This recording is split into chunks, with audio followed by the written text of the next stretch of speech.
வாணியம்பாடி பல் மருத்துவமனையில் சிகிச்சை எடுத்துக்கொண்ட 8 பேர் மர்மமான முறையில் இறந்து போன விஷயம் இப்போ 3 வருடங்களுக்கு பிறகு மறுபடியும் விஸ்வரூபம் எடுக்க தொடங்கியிருக்கு. சுத்தம் செய்யப்படாத கருவியை பயன்படுத்தியதுதான் உயிரிழப்புகளுக்கு காரணமா? சென்ற 2023ஆம் ஆண்டு வாணியம்பாடி பல் மருத்துவமனையில் சிகிச்சை பெற்றுக்கொண்ட 8 பேர் அடுத்தடுத்து மர்மமான முறையில் இறந்து போன சம்பவம் பெரும் அதிர்வலைகளை ஏற்படுத்தியது. குறிப்பாக டிசம்பர் 22 முதல் ஏப்ரல் 2023 வரை சிகிச்சை எடுத்துக்கொண்டவர்களில் 8 பேர் ஒரே மாதிரியான பாக்டீரியா நோய் தொற்றால் உயிரிழந்தது தெரியவரவும் அனைவரும் அதிர்ந்து போயினர். பல் டாக்டரிடம் சிகிச்சை பெற்றுக் கொண்டதிலிருந்து ஒரு வார இடைவெளியில் அந்த நபர்களுக்கு நியூரோமெலியோய்டோசிஸ் என்கிற நோய் பாதிப்பு கண்டறியப்பட்டுள்ளது. இந்த சம்பவம் நடந்து 2 ஆண்டுகள் கடந்த பிறகு தற்போது இது பெரும் சர்ச்சையாக உருவெடுத்திருப்பதற்கு காரணம் ஹரி, சத்யா, அனிதா, வரதன், ஜெயசீலி, இந்திராணி, இளங்கோ, நர்மதா, சஹிராபாத் என வாழ வேண்டிய வயதில் மர்மமாக இறந்து போனவர்களுக்கான நீதியை பெற்றுத்தர வேண்டும் என்பதற்காகத்தான். உயிரிழந்தவர்களில் ஒரு பள்ளி மாணவரும் இறந்தது அனைவரையும் சொல்லொணா துயரத்திற்குள்ளாக்கியது.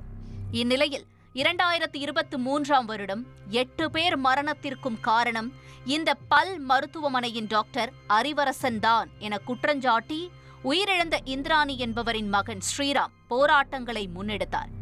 2 முறை காவல்துறையினரால் கைதான போதும் தன்னுடைய தாயின் இறப்புக்கு நீதி கிடைக்கும் வரை போராடுவேன் என ஸ்ரீராம் உறுதியோடு களத்தில் நிற்கவும் இந்த விவகாரம் விஸ்வரூபம் எடுத்தது.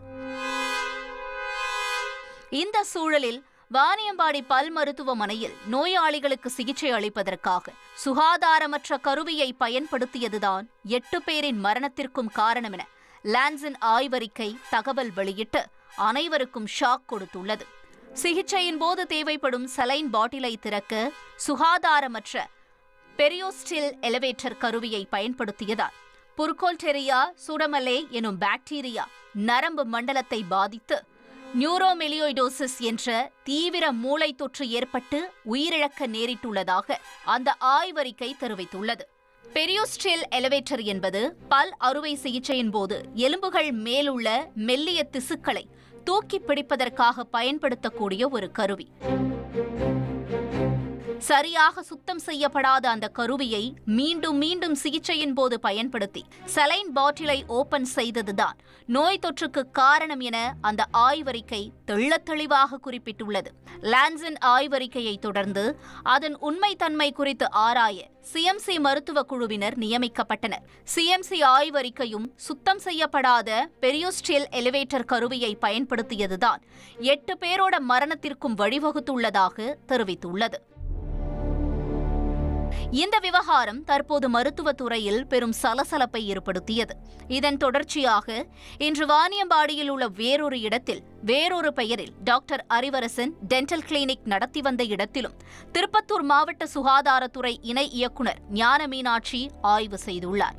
இது தொடர்பாக அவரிடம் பத்திரிகையாளர்கள் கேள்வி எழுப்பிய போது இது ஏற்கனவே 2 ஆண்டுகளுக்கு முன்பு நடந்த சம்பவம் என்பதால் தன்னுடைய ஆய்வு குறித்து முழுமையான விசாரணை முடிந்த பிறகு அறிக்கையை சமர்ப்பிக்க உள்ளதாக பதிலளித்துள்ளார். ரிப்போர்ட் நான் கொடுக்குறேங்க, முடிச்சுட்டு பார்த்துட்டு கொடுக்குறேங்க. என்கொயரி பண்ணியிருக்கேன், ரிப்போர்ட் நான் கொடுக்குறேன். இது பழசுங்க, இது இப்போ வந்திருக்கிறது பழசு நடந்து போல இருக்கு 2023ல. அதனால 21ல நடந்திருக்கு, ரிப்போர்ட் 22ல கொடுத்துருக்காங்க. நாங்கள் என்கொயரி முடிச்சுட்டு நான் ரிப்போர்ட் தரேங்க. என்ன நடக்குதுன்னு நம்மளுக்கு தெரியல. அவங்க வந்தாங்க, அவங்க ஸ்வாப் எடுத்தாங்க. ஸோ கிளினிக் க்ளோஸ் ஆயிருக்கு, க்ளோஸ் ஆகல, அதெல்லாம் அவங்க தெரிஞ்சிக்கல. நம்ம அந்த நம்ம கிளினிக் ஒரு இஷ்யூ இருந்துச்சு. ஸோ உங்களுக்கு எல்லாருக்கும் தெரிஞ்சுருக்கீங்க, எல்லாமே நியூஸ் பேப்பரில் வந்திருக்கு, எல்லாமே எல்லா மீடியாலும் வந்திருக்கு. ஸோ அந்த இஷ்யூ இருக்கும்போது நான் இஷ்யூவை முடிச்சப்போ தான் தரக்கணும்னு சொல்லிட்டு நான் ஜேடியுடைய ரிப்போர்ட் முடிஞ்சாதான் வந்தாதான் தரப்புன்னு சொல்லிட்டு நான் வெயிட் பண்ணிட்டு இருந்தேன். குற்றச்சாட்டுகளுக்கு உள்ளான பல் மருத்துவர் அறிவரசனும் அகில இந்திய பல் மருத்துவ சங்க துணைத் தலைவர் கோகுலுடன் இன்று செய்தியாளர்களை சந்தித்து அவர் தரப்பு விளக்கத்தையும் கொடுத்துள்ளார். அவுட் பிரேக் இருந்தது, எப்படி கோவிட் அவுட் பிரேக் நம்ம சொல்ற மாதிரி இந்த பர்டிகுலர் டிசீஸ் அவுட் பிரேக் இருந்தது. இதெல்லாம் திருவண்ணாமலை மாவட்டம், கிருஷ்ணகிரி மாவட்டம், திருப்பத்தூர் மாவட்டம், அப்புறம் பிளஸ் வாணியம்பாடி ஏரியா. இவங்க எங்கெல்லாம் கேஸ் அதிகமாக ஸ்டடி பண்ணியிருக்கிறாங்க. அது இங்கே இந்த கேஸ் மட்டும் இல்லைங்க சார், பல கேஸ் இருந்து போயிருக்கு. ஆனா நீங்க சொல்ற பேஷண்ட் அந்த 8 பேஷண்ட் பொய்யான தகவல், இது ரொம்ப ரேர் கேஸ். ஆனா அந்த ஒரு சமயம் மட்டும் அந்த 4 மாவட்டம் நிறைய கேஸ் ரிப்போர்ட் ஆனதுனால அவங்க இந்த ஸ்வாப் டெஸ்ட் சொல்லி அவங்க ஸ்டடி பண்ணியிருக்காங்க. இந்த ஸ்டடி நம்மளுக்கு பண்ணும்போது க்ளோஸ் கிளினிக் பண்ணா சரியில்லாத முறை நான் ஏற்கனவே மூடப்பட்ட கிளினிக்கிலிருந்து சுகாதாரத்துறை அதிகாரிகள் ஆய்வுக்கான மாதிரிகளை கலெக்ட் செய்துள்ள காரணத்தால் தான் அதில் நோய் தொற்று கண்டறியப்பட்டிருப்பதாக விளக்கம் கொடுத்துள்ளனர். இந்த விவகாரத்தில் ஒரே டாக்டரிடம் சிகிச்சை மேற்கொண்ட 8 பேர் ஒரே மாதிரியாக உயிரிழந்திருக்கக்கூடிய காரணத்தால் அதிகாரிகளும் அவர்களுடைய தரப்பு விளக்கத்தை கொடுத்து உண்மை எது என்று மக்களுக்கு தெரியப்படுத்த வேண்டும் என்பதே எல்லோருடைய எதிர்பார்ப்பாகவும் உள்ளது. செய்திகளை உடனுக்குடன் தெரிந்து கொள்ள உடனே சப்ஸ்கிரைப் பண்ணுங்க.